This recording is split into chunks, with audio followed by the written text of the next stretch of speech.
Let's start with a dangerous habit almost nobody notices. Most people argue about answers without ever questioning the question.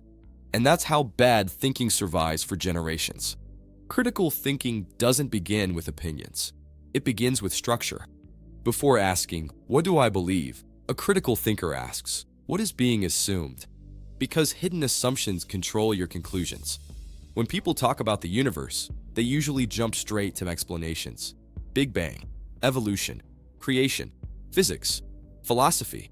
But here's what almost nobody asks first. Where did the starting point come from? Every theory, scientific, philosophical, or spiritual, begins with something it cannot explain further. Some start with matter. Some start with laws. Some start with energy. Some start with consciousness. But eventually, every worldview hits a wall and says, "This is where we stop asking."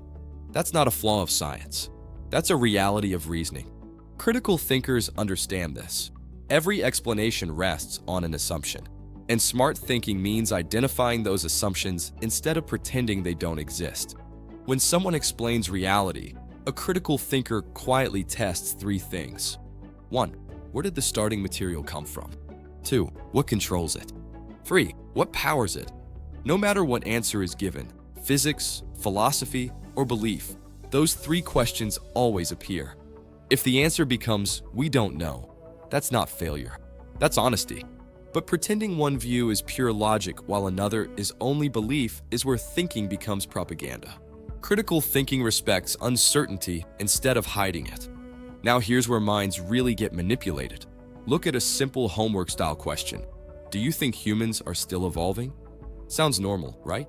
But slow down. That question already assumes evolution happened.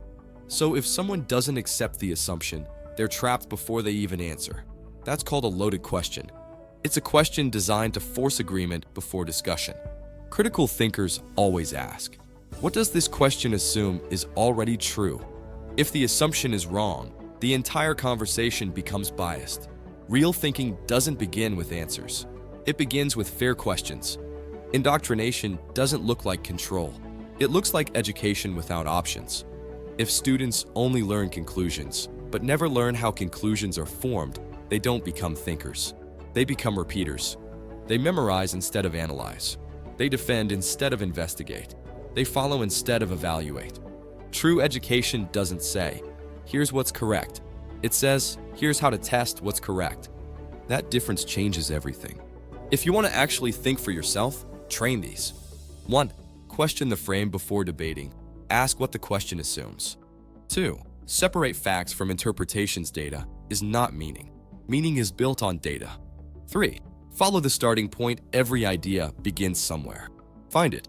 4. Stay curious. Not defensive. Defensiveness kills thinking. Curiosity upgrades it. Critical thinkers don't protect beliefs. They examine them. Critical thinking isn't about proving others wrong. It's about reducing how often you're wrong.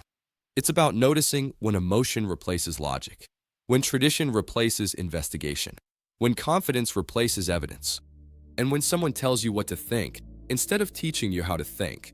The strongest mind isn't the one with the best answers. It's the one that asks the best questions. Because whoever controls the question controls the conclusion.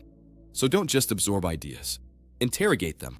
And that's how you stop being programmed and start being conscious.